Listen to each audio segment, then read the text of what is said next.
Look, you, I don't want any trouble from you here. We got you cold for breaking and entering, and I could put you in jail and keep you there forever if I wanted to. You'd be an awful sorry guy if you did, Sergeant Heath. You coop me up before I get a chance to talk to the district attorney, and you'll be awful unhappy. The district attorney's got nothing to do with this case. You broke into a joint, we caught you, and we're going to send you up. But you did send for Mr. Markham, didn't you, Heath? Yeah, I sent for him, only he ain't going to be happy being brought down here unless you got a good reason. I got a great reason. Wait till he hears what it is. Hello, Heath. Oh, hi, Mr. Markham. You asked me to come down here. I'm here. Suppose you tell me what this is about. DA, this punk here, he's Joe Farrell, said he had something hot to tell you. What is it, Farrell? Well, D.A., I want you to go easy on me on account of, I got a trade to make. What kind of a trade? I don't like crowds, D.A. This room is too crowded with Heath here. Huh? Ask him maybe if he'd like to hop into the other room for a minute. Heath? Okay. But this stooge better have something to say to you. I'll be right next door, Mr. Markham. Thank you, Sergeant. Well, Farrell? D.A., listen. The cops have got me cold on a burglary rap.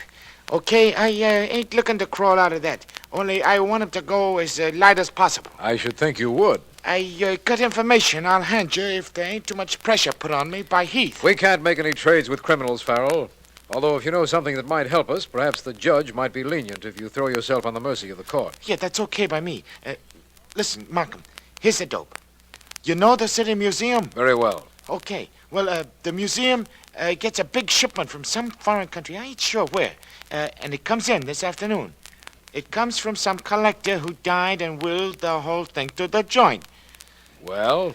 Well, one of the things that the museum is gonna get ain't what it seems to be. It looks like something, only it ain't what it looks like. You understand? No, I don't. Okay, I'll hand it to you this way. There's maybe 6 or 8 things in that collection. Mostly statues and stuff.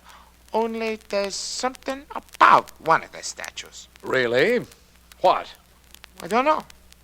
It's junk as far as I could find out. All I know is this, that there's guys in town that want that statue, and they want it bad enough to kill for it.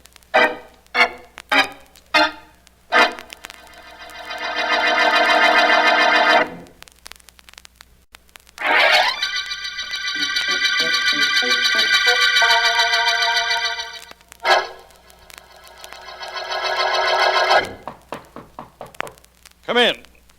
Come in, sir. Master, it is here. It is here. Well, talk, man. Talk. Tell me everything about it. Mr. Peters, I wait in the museum until the crates are open. I see it with my own eyes. It is here, Master. The Bonji, the idol my tribe worshipped. We will get from the museum, no? 3 years I've trailed that statue from one end of the globe to the other. Now it is within reach. The Bonji... Sit down, Ringa, sit down. Yes, Master. We make plans to get the Bonji. Careful plans, Ringai. The most careful plans man ever made. This is the high point in my entire life. Understand that? Nothing must go wrong. We will plan well, carefully, and quickly. It is good.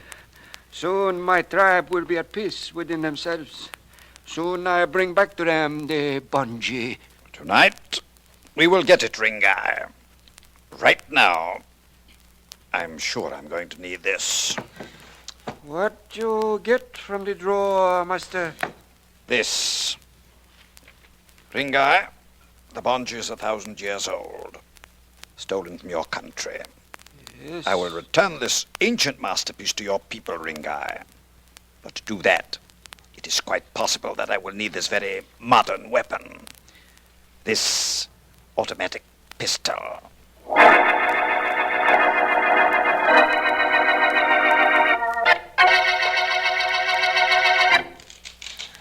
All day I do nothing but open these crates. I'm supposed to be the curator in this museum, and all day I... What are you doing here? Excuse me, Mr. Jasper. You are Mr. Jasper? Yeah, sure, my name is Jasper. Who are you? What are you doing in the museum? No one's allowed in here at this hour. I've done a lot of things in my life that no one has been allowed to do, Mr. Jasper. My name is Carter, Enid Carter. Well? I want that statue in the corner. That ugly copper thing. The Bonji. I'm sorry, it's not for sale. And you've got to leave here, Miss Carter. Regulations. I have no interest in regulations. I want that statue, do you understand? It's thousands of years old. It's been worshipped by generations of natives.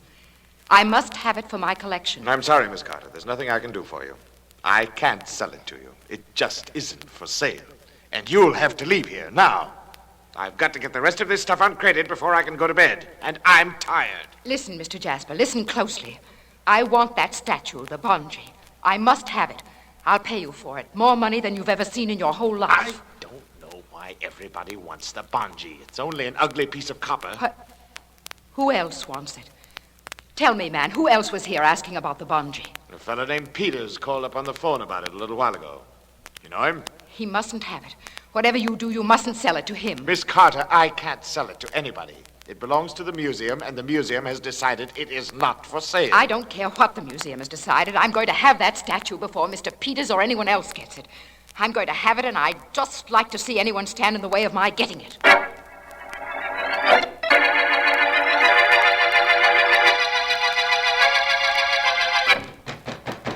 Come in! Come in! Will you stop banging on that door at this hour of the night? Hurry, please, hurry. Well, what is it? What's the idea of waking me up at this hour? You're Mr. Jasper, the curator of this museum? Yes, what about it? You woke me up. Do you realize that? I tried to wake you. I've been banging on the door for 20 minutes. I sleep upstairs. What do you expect me to do? Apologize for not being awake at this time of night? What is it you want? Oh, Mr. Jasper, I'm Maurice Abbott, the art dealer. You know my gallery on Madison Avenue. Yes, well? You have an ugly copper statue here, valueless except as a relic of native rituals. I want that statue. You mean the Bonji? That is correct. I just heard it arrive today, and I came down here to make a deal with you. I don't make any deals, Mr. Abbott, and you can't buy the Bonji in any event. It isn't for sale, and you're the third person tonight who's tried to buy it. I'll offer you more than they did. I'll top their best bid. Look, please, go away and let me sleep. The Bonji is not for sale. At least let me look at it. Let me see it. Go away. Good night, Mr. Abbott. Come around in the morning when the museum will be open. Don't close this door on me. I want to talk to you, Mr. Jasper. Not tonight anymore, you don't. I'm going to bed. Going to bed, you see. I trust his sleep is not interrupted.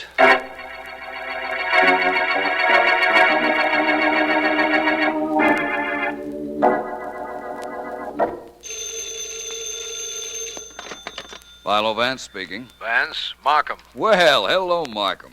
I've been wondering when I'd hear from you. This isn't a social call, Vance. The way I feel about you, Markham, and about your job as district attorney makes it questionable to me whether I prefer your social or professional calls. That's quite complimentary, Vance.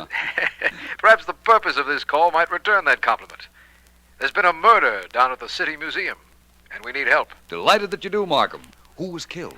Well, Vance, it seems that a native idol was delivered to the City Museum yesterday afternoon. Uh-huh. The curator of the museum, a Mr. Jasper, had reported an art dealer named Abbott unusually interested in it. Yes, go on, Markham. The statue was called the Bonji, a small copper figure. Sometime during the night, an art collector named Enid Carter was found murdered near the statue. Enid Carter, not the social registrite. The same, Vance. She was shot to death. Well, Now, what she was doing there or who killed her, we don't know. is there anything about the case the police do know, Markham? Yes. A stool pigeon Sergeant Heath picked up yesterday told me that he knew there would be an attempt to steal one of the pieces in the museum. Really? Well, perhaps Miss Carter interrupted someone's plans, and in the interrupting met her death. Well, that seems reasonable, Vance. Will you meet me at the museum? Will I, Markham? I assure you nothing can keep me from keeping that meeting.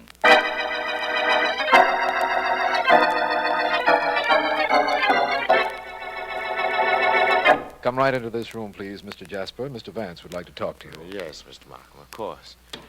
Hello, Mr. Jasper. Please sit down. Thank you, Mr. Vance. I've been looking over your papers on that shipment that came to this museum yesterday, Mr. Jasper. I think the statues, or rather one statue, has a direct bearing on the death of Miss Carter. Well, she probably broke in here last night after the museum was closed, Mr. Vance. I know there was no one here when we locked up. How she got in or why, Mr. Jasper, may or may not be important. Markham, did you ever hear of the Bonji before today? No, Vance, I'm sorry I didn't. If Mr. Jasper will correct me if I go too far astray. Yes, of course. The bungee was a native idol stolen from a tribe many years ago. According to these papers which arrived with the bungee, it is copper, stands 3 feet high on a base a foot square, and weighs 3,500 pounds. Rather heavy, I'd say. Copper is quite heavy. Have you anything to add to what I've said, Mr. Jasper? No, I think not. Except that Mr. Abbott, the art dealer, was very insistent on purchasing the bungee. I've already told Vance that. And now, Vance, I know you haven't seen the statue yet, but have you anything to tell us? I think so. I think I can tell you why the bungee was wanted, and in so doing, tell you the reason Miss Carter was killed. You know that, Mr. Vance? Vance, you can't possibly. You haven't even seen the statue or the body. That's true. I didn't look at the body because Sergeant Heath had already examined it, and Sergeant Heath is very thorough. I didn't see the bungee because there was no need to see it. You see, I know that it wasn't copper at all, but solid gold. Gold? You know the bungee is gold, Vance. How could you possibly know that? By the weight, Markham. A statue 3 feet high and 1 foot square makes 3 cubic feet of statue. Copper weighs 500 pounds a cubic foot. Then if the bungee were copper, it should weigh 1,500 pounds. That's right. But the bungee weighs 3,500 pounds. Therefore, it isn't copper. Gold weighs approximately 2.5 times as much as copper, hence my deduction. Vance, when will you ever stop astounding me? Never, I hope. Now let's look at the bungee and see whether... What's that? Shots, undoubtedly. Sergeant Heath or his men are shooting at something. Come on, Vance. I'm right with you, Markham. There's Heath at the window, firing at something on the outside. Yes, I know. Heath! Sergeant Heath, what's happened? They got away, D.A. Hello, Vance. Hello, Heath. Who was it got away? Search me. 2 guys must have been hiding in this joint, thought they saw a chance to sneak out the window a couple of minutes ago. I spotted them, yelled to them to stop, but they wouldn't, so I fired at them. Did you hit them, Heath? No, I don't think so. I think they made it okay. I saw them get in their car and beat it. Well, things certainly are getting complicated on this case, aren't they, Vance? Quite a bit. Complicated for you, Vance? What should I say? Wait till the papers hear about this. Imagine what happens to me when I gotta tell them that Miss Carter's murderers were here, sneaked right out under my nose, and I can't find them. Well, if that's all that's troubling you, Heath, forget it. Huh? When the reporters ask about the shooting, tell them just one thing, and they won't annoy you any further. What's that one thing? Mr. Markham can probably tell you. Can you, Markham? Why, yes. Only for the life of me, I don't know how you can do it. Heath, tell the reporters that Philo Vance can produce the 2 men who just escaped from this museum. Is that right, Vance? Yes, Markham. That is precisely what I want Heath to tell the reporters.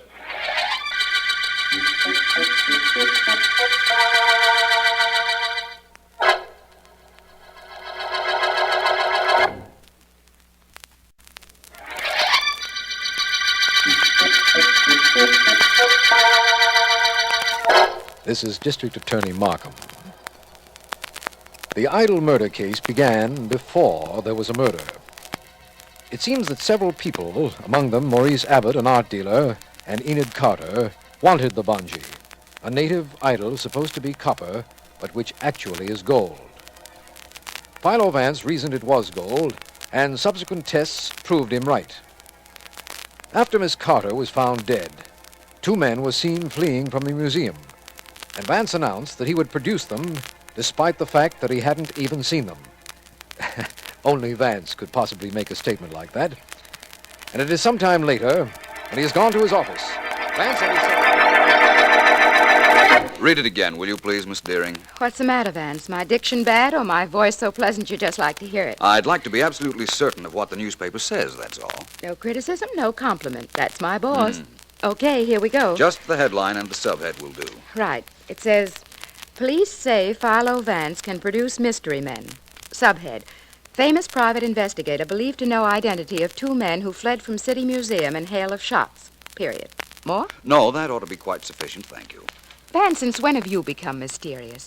If you knew who those men were, why didn't you tell Mr. Markham? They're probably the same men who killed Miss Carter. Possibly. Well, then why don't you tell who they are? I never said I knew who they were, Miss Deering. I said I could produce them, and I can. In fact, I think they'll produce themselves right here in my office. I'd like to bet they don't. That's off. It wouldn't surprise me if those were the 2 men, Miss Deering. Let them in, please. I'll be in my private office. I'll do it. Only I have a hunch I'm going to be sorry. Forgive me, my dear, but this is the office of Philo Vance. Yes, it is. Come in, please. Thank you.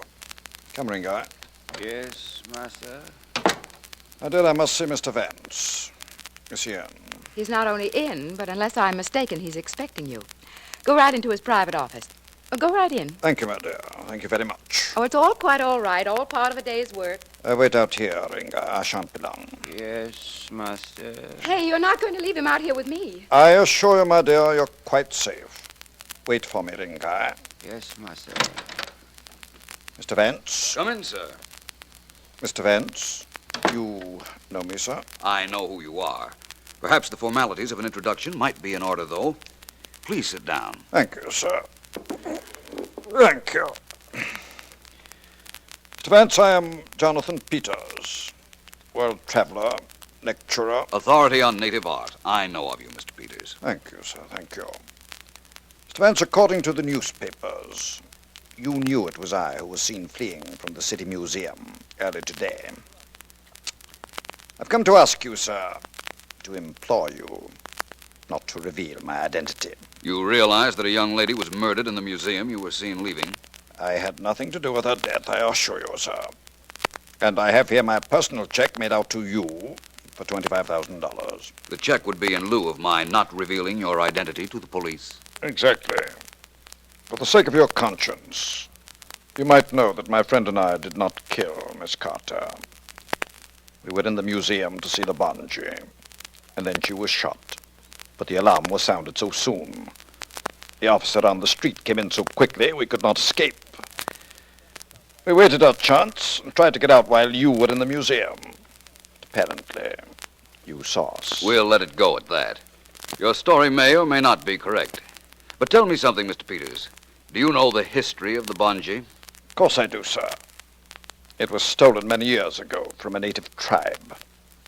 I have pledged to return it to the natives, one of whom accompanied me here. That's the only story you know about it. Precisely, sir. The only one. The fact that it's supposed to be copper but is actually solid gold means nothing to you? You know that, sir? You're a brilliant man, Mr. Vance. I'm brilliant enough to telephone the police and have them take you in, Mr. Peters. Put down that phone, Mr. Vance. Put it down. Please, sir. Excellent backing you have for your instructions, Mr. Peters. This gun, obvious. But like myself, Mr. Vance, purposeful. Helps me get into places and, as now, out of them. Please don't move, sir. I'm sorry to have to leave like this, but before I go, I beg you to reconsider calling the police. It will necessitate a return visit to you from my friend, this gun, and to me. You're a clever man, Mr. Vance. Be a smart one, sir, I beg of you. Do not call the police.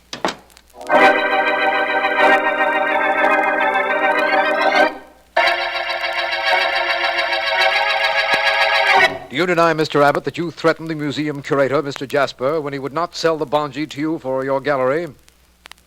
Well, do you? I have nothing to say, Mr. Markham. You will have something to say, I'm sure, Mr. Abbott. Mr. Jasper here is ready to swear you first tried to bribe him, and then you threatened him when he told you he could not sell you the Bonji. Yes, he did. I swear he did, Mr. Markham. Very well, I did try to bribe Jasper here, and I did threaten him. I wanted that statue. No doubt you did, Mr. Abbott. Oh, hello, Vance. Hello, Markham. Mr. Jasper, Mr. Abbott. Mr. Vance. Well, Markham, we're approaching what in Western moving pictures is generally referred to as a showdown. You see, I know who murdered Miss Carter and why Mr. Abbott's interest in the Bonji was so acute. You're not going to frame me for this. You're not... Grab him, Jasper. You nearest him. Let go of me. I'm coming to help. Hold on to it. Now, Mr. Abbott, I think you'd be better off sitting down and telling us all about this before Vance does. Feel like talking, Mr. Abbott? No, I don't, and I never will. Go ahead if you can prove I killed Enid Carter. I dare you. Try to prove I murdered her.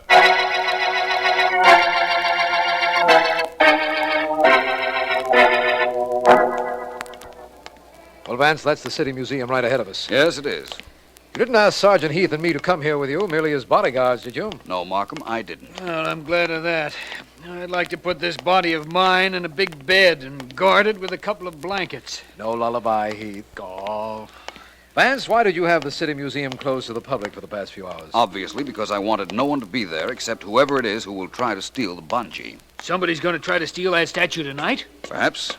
They know the museum is unguarded, and I believe that time is a factor, and the attempt will be made tonight.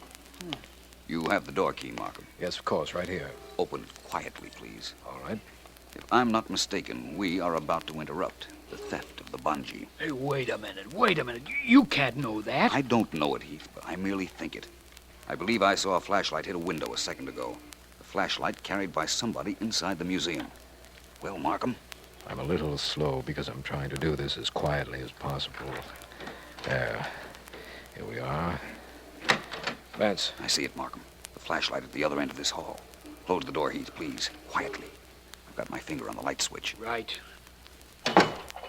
What's that noise, Vance? Winches, Markham. The bungee is heavy and unwieldy and has to be raised mechanically. Well, Heath, I think we're about to catch our thief. Same guy who murdered that Enid Carter dame? Perhaps. Ready, Heath? Me and my gun are both ready. Throw the switch, Vance. Here goes. Stand where you are, whoever you are, or I fire. Come on, Markham, Vance. Who is it, Vance? Can you make him out? I know who he is, but that body on the floor in the corner. Okay, you. Get your hands up and turn this way. Get him up. All right. Only don't shoot. It's Jasper, the curator of this museum, Vance. I knew that. I'm much more interested in this body. Markham, it's Jonathan Peters. What? He's still breathing. Heath, keep Jasper covered. Right. Come over here, Markham. I'm with you, Vance. He's dying. I know he's dying, but I didn't kill him. I swear I didn't kill him. Shut up, you. We got you cold trying to steal the statue, ain't we? Yes, maybe you have, but that man is dying, only I didn't kill him. I found him that way when I came down here a little while ago. All right, Jasper, we'll get to you later. Something. I think Mr. Peters is trying to say something, Markham. Bend down here with me. Right. I can't. Hello, Mr. Peters. How are you, Vance? You find me in a sorry state, sir. A sorry state indeed. Who did this to you, Mr. Peters? That native boy I had with me, Ringai, he found I was trying to obtain the bungee. Not for his tribe, but for myself. We'll pick that boy up in a hurry, Vance. Is there anything we can do for you, Mr. Peters? For me, sir, nothing. This is not quite the idea of the way I should prefer to die. So near to a fabulous fortune. So very near. But fate has made a decision. And I shall abide by it, gentlemen. Yes, I shall abide. He's gone, Markham. And I believe you can charge Mr. Jasper here with murder. I? Well, you know I didn't kill him. He told you that. I heard him. You don't believe I killed him, do you? You can't. I didn't say you killed him, Mr. Jasper. I said you could be charged with murder. You see, I've known all along you killed Enid Carter.